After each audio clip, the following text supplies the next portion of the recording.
While Donald Trump was busy threatening Canada with 35% tariffs and making jokes about turning it into the 51st state, something happened behind closed doors in Brussels that nobody in Washington saw coming. On December 1st, 2025, Canada pulled off what might be the most humiliating blow to American strategic dominance in decades. And according to leaked Pentagon memos obtained by sources familiar with the matter, senior defense officials had absolutely no idea it was happening until the deal was already signed. This isn't about trade negotiations or diplomatic posturing. This is about $244 billion in European defense contracts that the United States just got completely shut out of. This is about Canada quietly outmaneuvering the most powerful military on earth while Trump was tweeting threats. And by the time you finish watching this, you'll understand exactly how badly Trump's tariff war just backfired.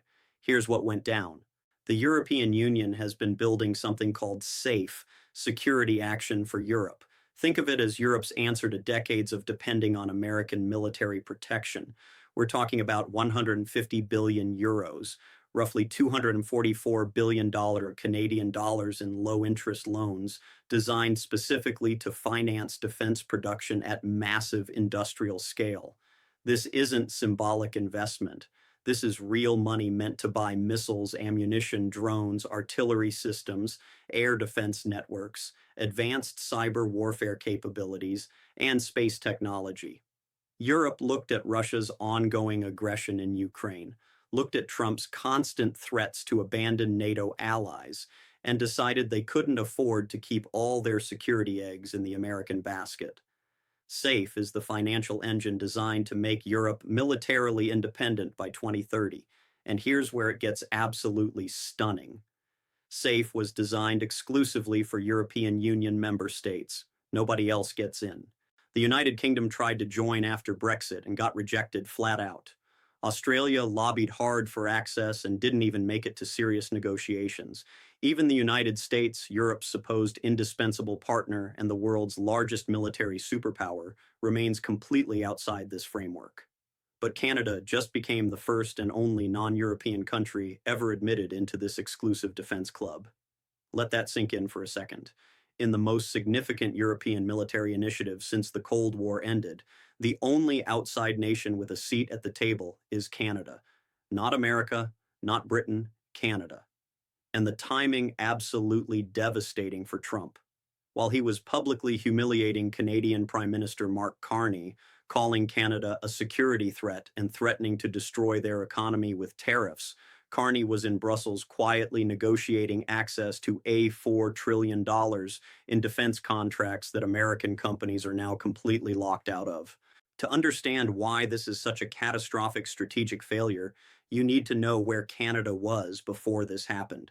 For decades, more than 70% of Canadian defense spending flowed straight to the United States. Canadian manufacturers built components for American weapons systems. Canadian procurement followed American standards. The entire defense ecosystem north of the border revolved around one gravitational center, Washington.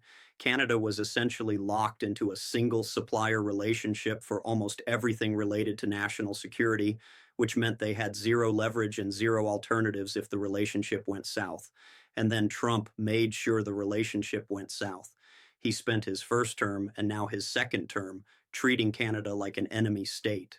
25% tariffs on Canadian goods, threats to shut down their entire automobile industry, public humiliation of Canadian leaders at international summits. And then in July 2025, after Canada backed Palestinian statehood at the UN, Trump escalated to threatening 35% tariffs on everything. This wasn't normal trade negotiation. This was economic warfare against America's largest trading partner, closest military ally, and literal next-door neighbor. But here's what Trump and his team completely missed while they were busy playing hardball. In January 2025, Justin Trudeau announced he was resigning as prime minister. The Liberal Party was pulling 26 points behind Conservatives and looked headed for total electoral collapse. And then Mark Carney entered the race. This wasn't some career politician. Carney was the former governor of both the Bank of Canada and the Bank of England, one of the most respected financial minds on the planet. someone who understood exactly how to navigate complex international negotiations. He won the Liberal leadership with an overwhelming 85.9% of the vote in March 2025, and immediately became prime minister with a very clear message. Canada needed to stop being dependent on one unpredictable partner who treated allies like hostages. 3 months later, in June 2025, Carney quietly signed a security and defense partnership with the European Union. Most analysts dismissed it as standard diplomatic protocol, the kind of symbolic agreement leaders sign for photo opportunities that never amounts to anything substantive. But that agreement was actually the foundation for something much bigger. It laid the legal and diplomatic groundwork for Canada to formally apply for membership in SAFE. And by December 2025, 6 months after that initial partnership, the deal was done. Canada was in full membership, complete access to $244 billion in European defense financing. And according to sources close to the negotiations, the European Commission fast-tracked Canada's application specifically because they wanted a reliable North American partner who wouldn't threaten them with tariffs every time there was a policy disagreement. So what does Canada actually get out of this arrangement? And more importantly, what did the United States just lose?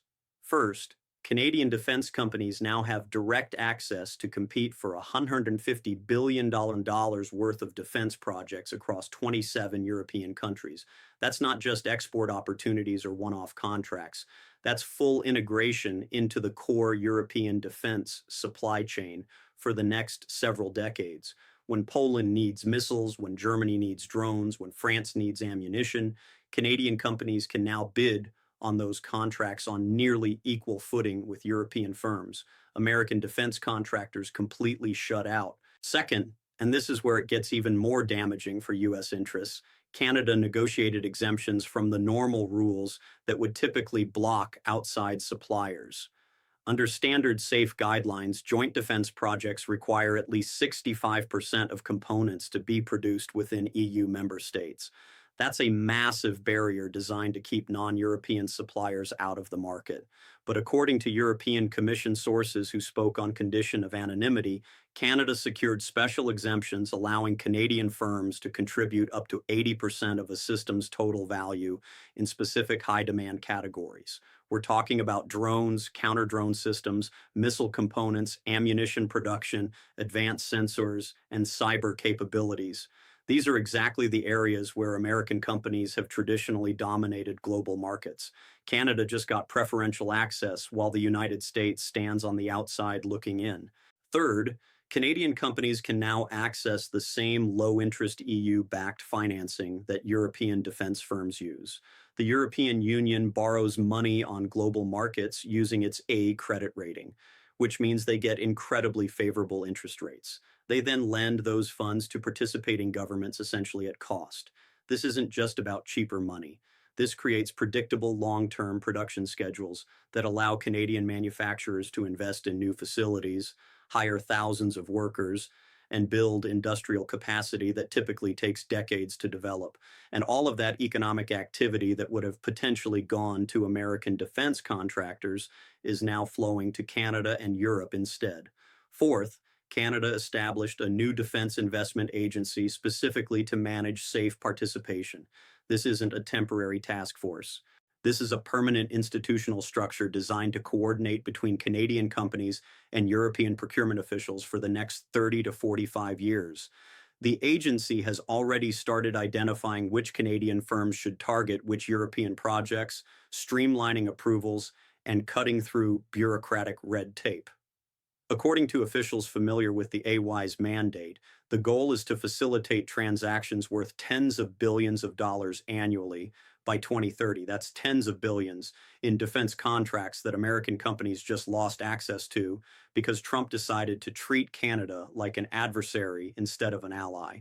Now, let's talk about what this actually means for American power, because the implications go way beyond defense contracts. For the entire post-W World War II era, the Western alliance system has been built around one central assumption: American security guarantees are indispensable.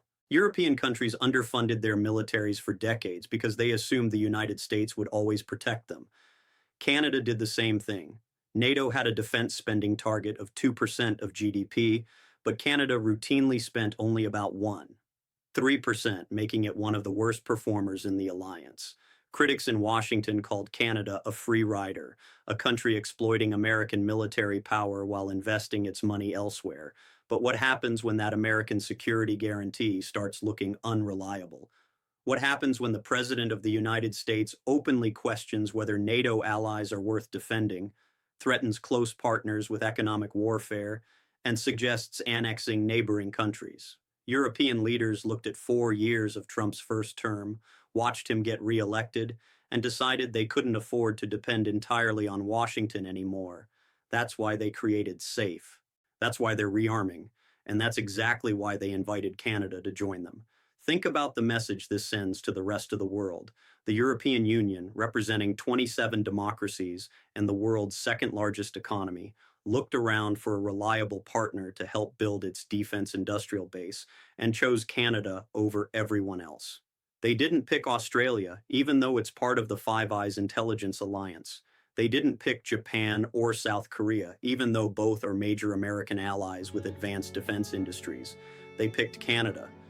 And they did it specifically because Canadian leaders have proven they don't weaponize trade relationships for political leverage, don't impose surprise tariffs to score domestic political points, and don't threaten to abandon security commitments after elections. Now, Canada has something it's never had before: options. For decades, if the United States threatened Canada economically, Canadian leaders had no choice but to negotiate from a position of weakness because there were no alternatives. But now, when Trump threatens 35% tariffs or suggests Canada should become America's 51st state, Canadian officials can point to Brussels and say we have other partners who actually value strategic relationships over domination. But let's be clear about something. This deal isn't without serious risks for Canada. The European Union is not a unified actor. It's 27 separate countries with different threat perceptions, different defense priorities, and different political systems. Some member states want centralized EU-wide defense programs. Others prefer coalition-based projects run through NATO. France, Germany, and Italy, the economic heavyweights, often push for projects that primarily benefit their own national defense industries, which creates friction with smaller member states. And all of this gets filtered through Brussels bureaucracy, which is notoriously slow, complex, and prone to political gridlock.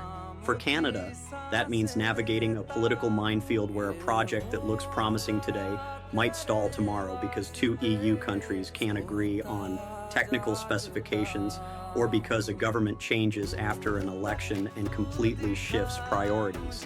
Unlike dealing with the United States, where you essentially negotiate with one defense department and one set of procurement rules, Canada now has to manage relationships with 27 different bureaucracies, each with its own processes and political considerations. There's also the question of American retaliation.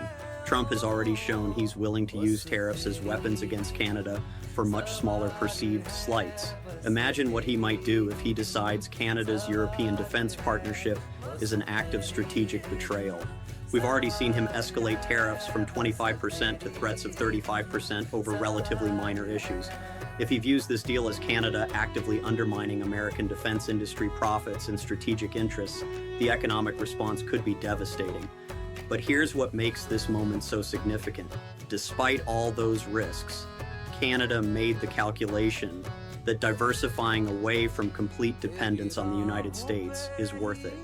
That tells you everything you need to know about how dramatically Trump has damaged America's relationships with its closest allies.